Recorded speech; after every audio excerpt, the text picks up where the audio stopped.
You're listening to the Meet the Farmers podcast with me, your host, Ben Eagle. Please remember to subscribe to the show wherever you are listening.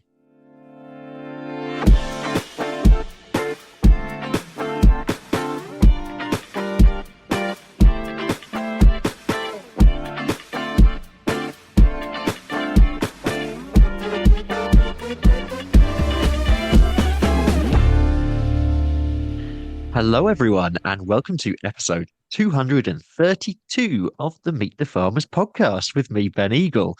Today, we're heading across to the US, to Ohio, to meet eighth generation farmer Zoe Kent. Zoe grows 2,000 acres of corn and soybeans, and she has amassed a whopping 420,000 followers across Facebook, TikTok, and Instagram, sharing her farming life. She graduated from college in 2017 and worked for her dad, Mickey, as an employee before becoming a partner in 2019 and taking on the business fully in 2021 when her dad retired. She holds an ag business degree from Ohio State University. Zoe, this is very exciting to have you on. Welcome to Meet the Farmers. I'm trying to get more guests from across the world on the show, and so today's the turn of the States, but yeah, great to have you on. Thank you so much for having me. I'm excited for this. I'm excited too. Tell us about farming in Ohio first of all, because I'm guessing there's going to be lots of corn and soybeans, but tell us more about farming in the state and the state in general. Yes. So we have some flat ground where I'm at. There's some parts of Ohio that are pretty rolly where they have more cattle operations. We have some hogs around us too. But yeah, corn, soybeans everywhere, a little bit of wheat. I think one farmer in the county planted some barley this year. So there's not too much diversification there. And then currently, Ohio is miserable. I coach at a local high school, and last week they had one day of school, and the kids are just stir crazy. And of course, school's canceled again today. And being a grain farmer, I do most of my hauling in January, so it is making it just really fun. Yeah, no, it's mad. We've been watching. It's been on the news a bit this end, so we've sort of seen it from afar. But yeah, you get some mad weather in the States, but this is going quite far, isn't it? How long has it been going on for? And can you just sort of give us some of the extremes? So last week, I know that some people had like negative degrees. It got down to 3 for us. Last week it was 3 up until like 10 degrees for most of the week. And so things were just absolutely frozen solid. And we're working on a tile project right now. And that involves people standing outside and hooking things up manually. So for safety reasons, we didn't get any of that stuff done last week. And then this week, it's just icy and snow here, so it's manageable, but it's just not fun to be playing around in. Yeah, no, absolutely. Yeah, I should say for our UK listeners as well, I'm guessing those temperatures are in Fahrenheit, not Celsius. Yes, yes, and I cannot do that calculation for you Nor can at this I. moment. So I might try and work it out later. But yeah, if any listeners are trying that out at the moment, yeah, you'll know that is pretty cold. Tell us about the farm now. So you're cropping, soil type, challenges, opportunities that you have on the farm. Yes. So we don't do you guys do irrigation in your area? Yeah, so it depends where you are, and it depends obviously Okay. what you're growing. There is a fair amount Yeah. of irrigation going on. Okay, yeah. So we do not do any irrigation. The thing that we usually deal with is excess water. And so, like I had mentioned, we're doing a tiling project there. Our soil types really range. We have some sandy ground, some mucky ground. I would say in our area, we don't deal with like too much rolling ground. Things are pretty flat where I am at. But yeah, last year, like our challenge that we had is that we got the smoke from Canada, and there was lots of research on if that was going to be negatively impacting our yields or not. Still a little inconclusive there. Okay. And then specifically, like where we're at in Ohio, we've been dealing with tar spot on the corn and then vomitoxin levels in our corn the last 2 years, just due to some kind of wetter falls that like to grow mold. Fun times. And give us sort of some of your story into farming, because I think you've got a brother and a sister as well, so you're one of three. But you're the only one who's sort of gone into the farm. But did you always want to farm? Did you want to do anything else? Yes, so I did always want to farm. There was one time in fifth grade where I got the idea I wanted to be a hairdresser, and that was pretty much shot down pretty quick by my parents. I do not have a steady hand. I would not ever be able to cut straight. It would be it was a harebrained idea. But yeah, always wanted to be a farmer. My brother did work on the farm a little bit in high school, didn't really enjoy it too much. And my sister, she was pretty involved with 4-H and FFA as well. But my brother is an ornithologist. He studies avian flu and birds, and he's a professor at a college, Oh, and he wow, really okay. enjoys doing that. He's a very academically driven person. So a little bit different from farm life. And then my little sister, she currently lives in New York City, and she works at one of the largest museums there, Wow. doing events. So she wanted to live in a city. She wanted to have to dress up for work, be in an office. But yeah, I really enjoyed working on the farm from a young age. My first job on the farm was mowing the yard. And once I could prove to my dad that I could drive in a pretty straight line, then I got to go work ground. So I did that in high school. And so when I was in high school, that'd be like around 2013 when I was graduating. My dad had a lot of the 40 series John Deeres, so kind of older tractors. And he was kind of doing the deciding on, okay, I can either start upgrading my equipment so that when you come onto the farm, we kind of have newer stuff. Or if you're not interested in farming, I could kind of scale back a little bit, just keep running this older equipment and just go till I want to retire. But I was really interested in farming. My parents really wanted me to get a 4-year degree. So I think it was really good for me to get away. Just I live in a very small town, rural, and it was nice for me to experience something else for 4 years. Yeah, and see Um, some more people.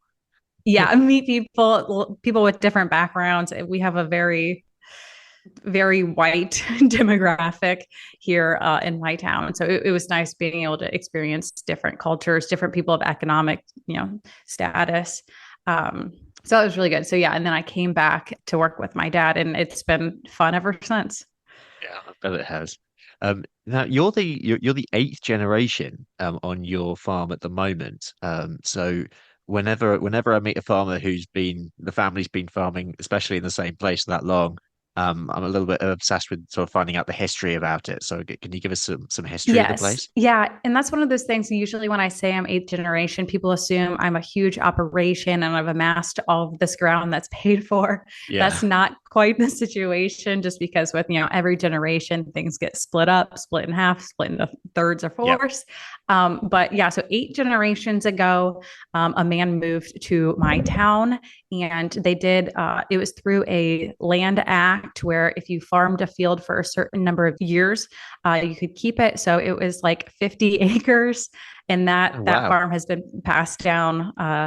And I'm farming it now. But yeah, we came here to this town and we never left.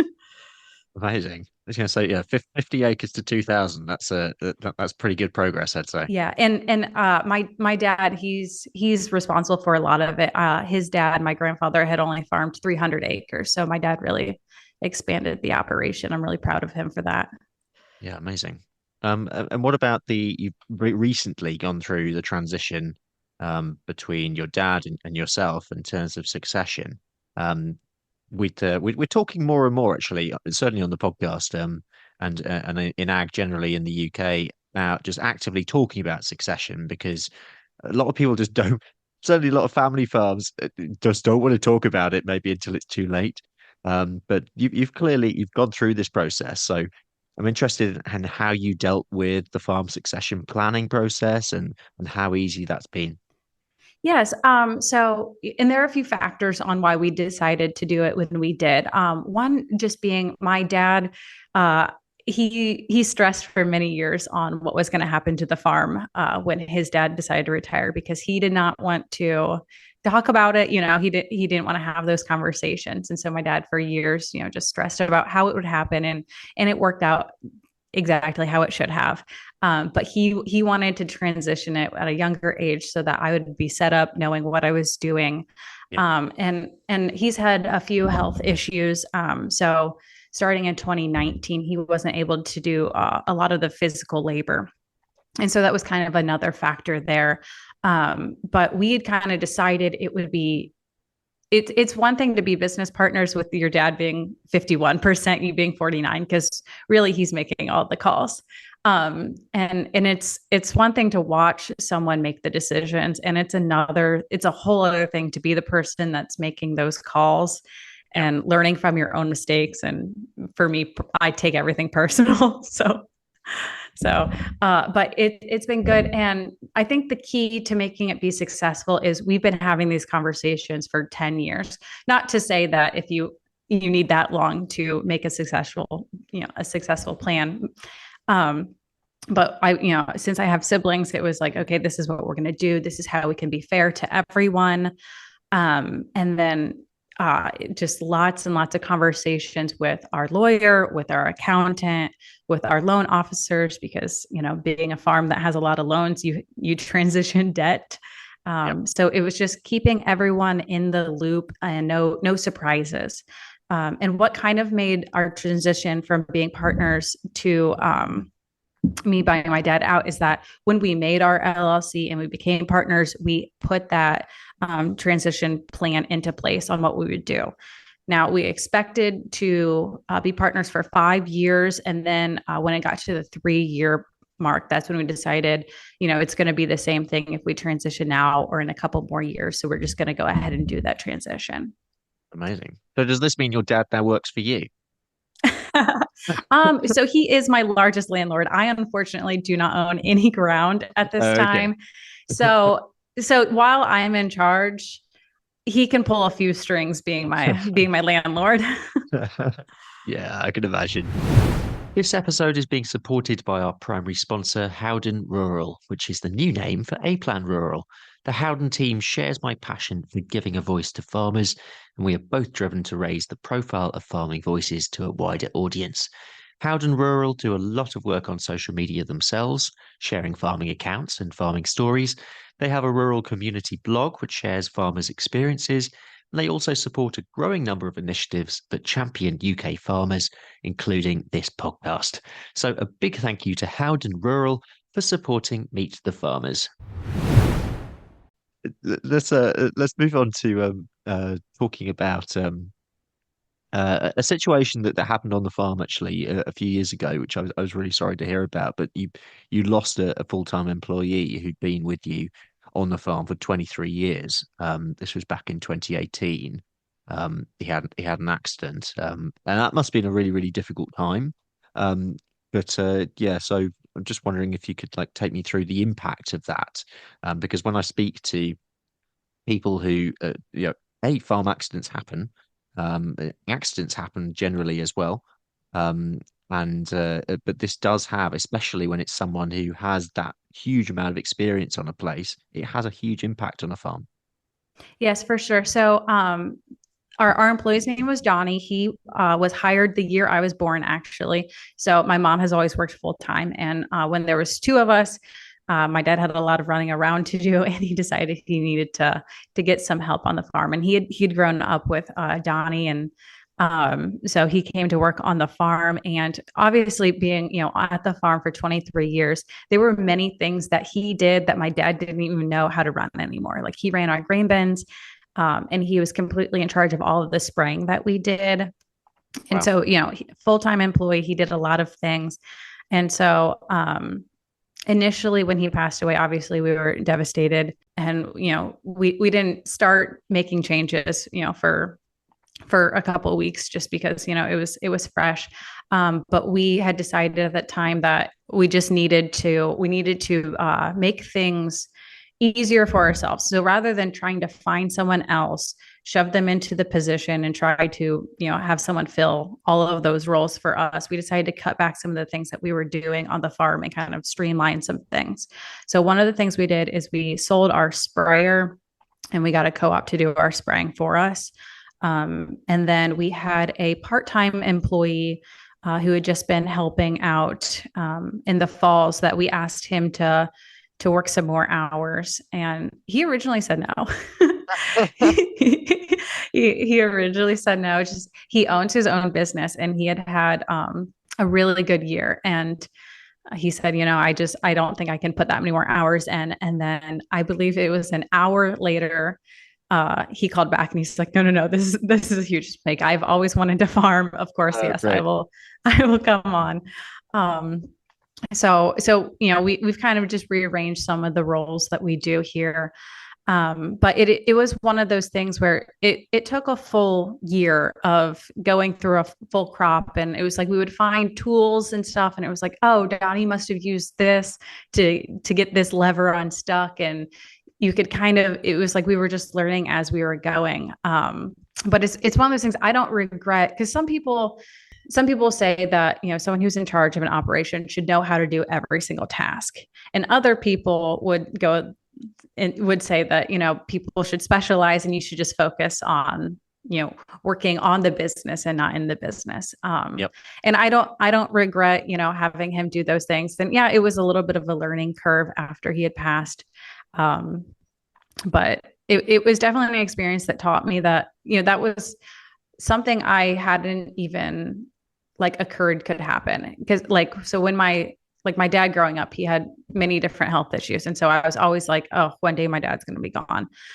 And then it was like, I had never contemplated someone else passing away. And I learned a lot that it's like, you can get through these things, and, it's like something can feel like the worst case scenario, and then you can push through it and get a little bit stronger from it and learn things from it. So obviously I wish it hadn't happened, but I think it did ultimately make me a little bit stronger. Yeah, that's really well put. And yeah, I Sorry, think that was a lot in of rambling there. no, no, not at all. Often, yeah. Um, yeah, I was just so it just made me think actually. It's sort of, yeah, sometimes you can plan and plan and plan, can't you? But also you can't really plan for the unexpected. And occasionally things will happen, but it's how you react, and it's how you react to those situations, isn't it? And ultimately, yeah, it will be fine in the end. You'll find a way. But just leading on from that as well, I suppose it just made me think of people, and sort of moving forward, your aspirations with the business, where you want to take it, and whether you see, yeah, for example, more people coming onto the farm in some ways, whether that's employed or otherwise. Do you see expanding the operation? Do you see yourself sort of staying roughly where you are? What's your sort of view of the future? Yes. So I would prefer to grow. For our area, we are more on the smaller side of operations. And I would love to buy some of my own ground. I've been patiently waiting for that. There's a program that we have here. It's called the Young Farmers Program, and basically on your first farm, you can get a reduced interest rate on it. They kind of help you out, but you have to do it within your first 10 years of farming full time. So I am hoping I can find some ground. That would be awesome. Just something to call my own. Just I am very proud of taking over the operation, but I would like to expand and make some of the things my own. With our current setup, with the guys that we have for spring and fall, I could expand a little bit without really significantly growing or taking more people on full time. So getting kind of to that sweet spot where we're at maxed out capacity for what we can do is really what I'm looking for in the next few years, hopefully. Yeah. While we're thinking of that as well, this just made me think as well, in terms of sort of young farmers, in the States, and yeah, I'm guessing that you're pretty young to be taking on an operation of your kind, in terms of generally in the States. In farmers tend to be, yeah, older, usually older men, which you don't fit that category. So what's it like being a younger woman in charge of an operation such as yours? Yes. So it's actually been going very smoothly. When I first came back to the farm, I would get the occasional comment of, "Oh, I'm glad your dad's has a secretary, or your dad's letting him hang out with you." Just, those Yeah. annoying comments here or there. But honestly, the more that I'm in it, the more that people see me day to day, they know that I'm in charge. And my dad did a really great job of when we did the buyout and when different producers and people that we worked with would call him to ask about business, he would say, I'm sorry, you need to call my daughter's phone and talk to Good. her. Yeah. So he did a really good job of just kind of setting those boundaries up for me. I think that really helped. Yeah.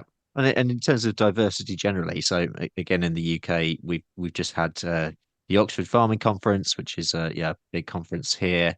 And the theme was diversity, and that was sort of diversity in all its ways. So it's looking at whether it's diversity of nature or diversity of people or diversity of thinking, and sort of beating stereotypes, I suppose, and encouraging others into the industry. What's the situation in the States from your point of view in terms of encouraging other people, perhaps even from non-farming backgrounds, into the industry? Yeah, and I would agree. A lot of farmers are older men, and that is generally what I see in my day to day.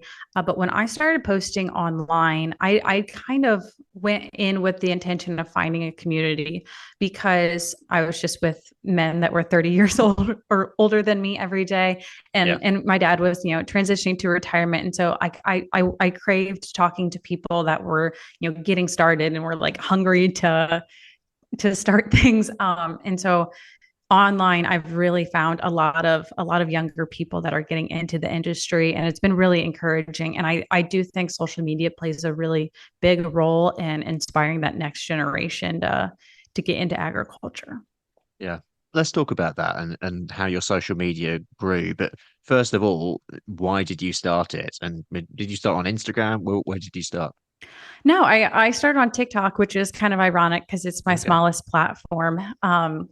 But I had had a friend who was a teacher, and he had found some success online doing teacher TikToks. And I had talked to him one day, and he knew what I was doing at the farm. And he's like, I really think you should put this online. I think people would find it really interesting. And at that point, I didn't know there were thousands of farmers online just because it hadn't been in my feed. I just hadn't been Yeah. seeing it. Um, so it was kind of like just trying to find a community, and then also teaching like my friends and stuff about farming, because so like when I went to Ohio State, I was on the cheerleading team. So I spent a lot of time with people that were outside of my major, and they were just truly fascinated, had so many basic questions, not technical questions of why are you putting this much nitrogen on your corn, just like, okay, what do you do with your corn, who do you sell it to? So I knew there was a need for just answering basic questions. And so I kind of try to cater to farmers and people that are interested in farming. Um, and so yeah, those are kind of my two main objectives. And then I've been really lucky to be able to monetize it and make it kind of a diversification on my farming operation. Because I feel like the thing to do is to diversify farm operations these days if you can't expand, and I haven't been able to expand yet, so I've kind of just found another path for that. Yeah, I'd say it's really interesting to see, farmers, diversify as you say in this way. I mean, there are the obvious sort of positives, I suppose, of having a social media presence and building that over time. But there must be another side of the coin as well. I mean, what are the downsides other than the amount of time I suppose it must take? Yeah, it's the uneducated people or the people that see one video and make huge assumptions about you. Just I get a lot of the comments of, oh, your dad's letting you pretend like you farm and you just get into the tractors to make videos and you don't really care about farming, you're just here to be a superstar or whatever. Yeah, But it's not that it shouldn't happen online, but it is kind of a thing that when you start posting online, it's something that's going to come with the territory. But I've gotten really used to just hitting that block button, and I try to keep my page super positive, super family friendly, and lighthearted. I know people have different strategies on that, and I think sometimes there is benefits of arguing with people online, just if they have misunderstandings about maybe how your agriculture practices work. But I tend to just block and keep my focus on the positive. Yeah. No, I think that sounds like a good way of doing it. And you must get lots of questions as well as we're looking at the positive. What sort of things do people ask? Yes. We have field corn here. I think one of the biggest questions I get is, you know, oh, if you're spraying that, is it safe to eat? And I always have to iterate that all of my soybeans go into ethanol production. We have some large ethanol plants here in Ohio, and so I usually just reiterate I'm not eating this corn, um, and so it's kind of just a lot of questions there. People have very simple questions about the process too, of just how do you sell it? How do you like what do you sell it for? I've done a lot of videos explaining like what commodities are and how I'm not individually like selling my corn. So it's really basic questions that people have. Yeah. No, no, I find that really interesting as well, just sort of because it's in some ways, I think it's the basics that are actually more important in some ways, isn't it? When you're looking at that broader audience, because when someone doesn't know anything at all, it's sort of just doing that gently, isn't it? In terms of yeah, just being completely open to what you're doing, which is why I think it's one of the great things that all you guys who are out there on social media showing what you're doing. It's a great shop window for ag, isn't it? It's actually showing what farming is doing at the forefront. Yeah, I think it's a great opportunity just because so many people don't have access to seeing a farm in real life. Just if you live in a city, my nephew in particular, he lives in Maryland, so he's a few states over. He lives in a college town because that's where my brother teaches, and he gets online and he watches YouTube's based towards children, and he can name every type of tractor, what they're doing. He totally understands the process, Oh and wow. he's net it's he comes home a few times a year to the farm and sees things in person, but he has just this wealth of knowledge just from seeing it on YouTube. Yeah, amazing. Just a little more about our primary sponsor, Howden Rural, which is the new name for A Plan Rural. Same people, different name. Howden Rural provide bespoke insurance cover for farms and estates. This could be for anything from tractors and machinery to a new exciting diversification venture. So for more information, visit howdeninsurance.co.uk/rural. We have touched on your future plans and where you'd like to go, but I wonder just as a bit of fun, if we were sort of just imagine sort of 10 years time, Zoe in 10 years time, what are you doing? What does life look like? Oh man, in 10 years time, I'd like to be doing our spraying again ourselves. That's been something I have been toying with.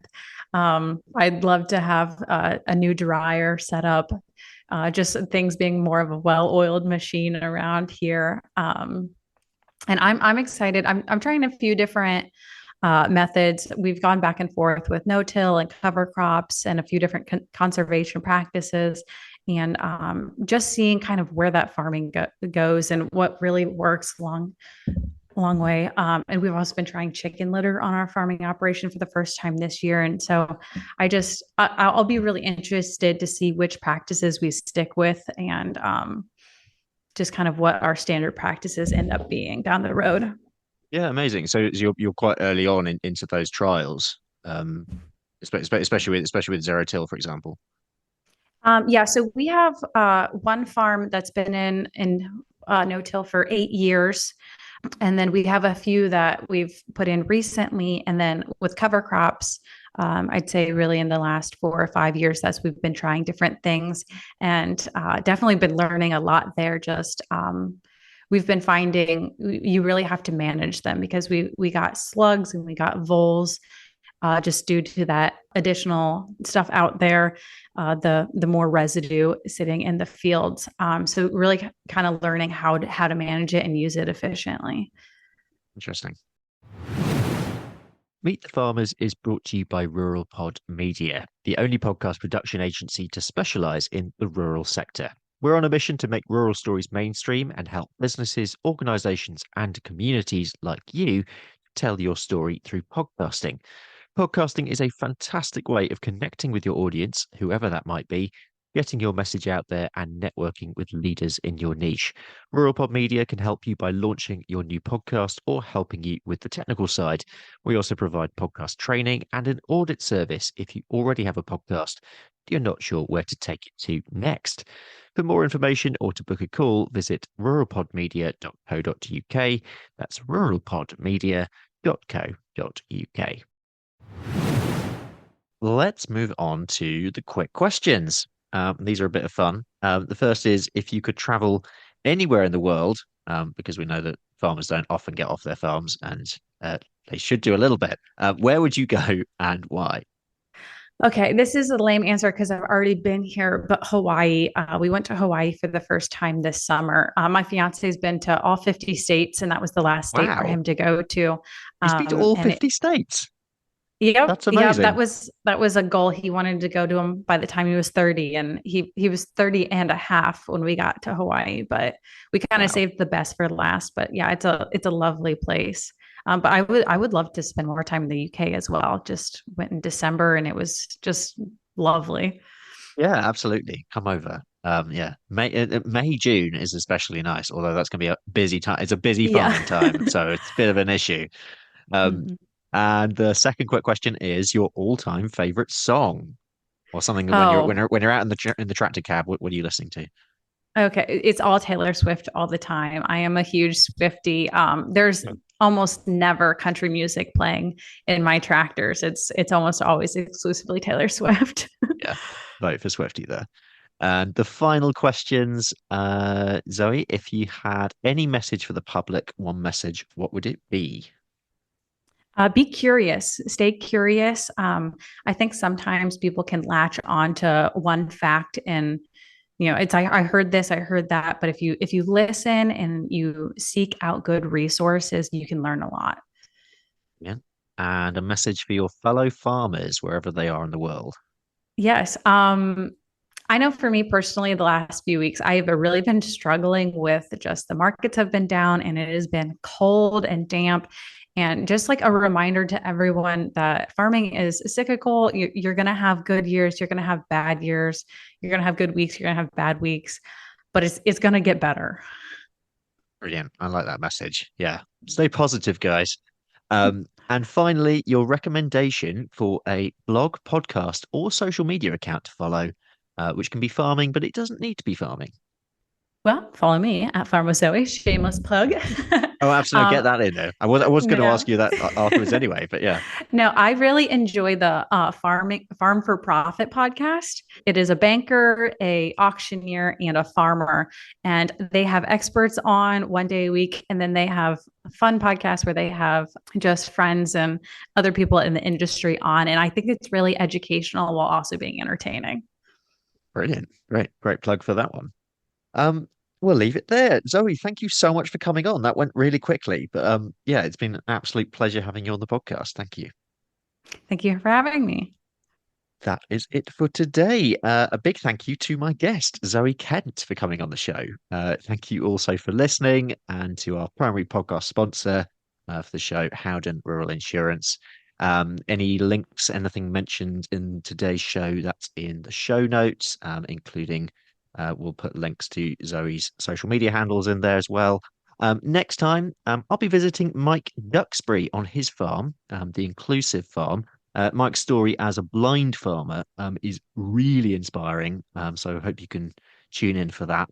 Don't forget to check out our sister show, Rural Business Focus, which you can find wherever you're listening to this. I'll be back with you next week.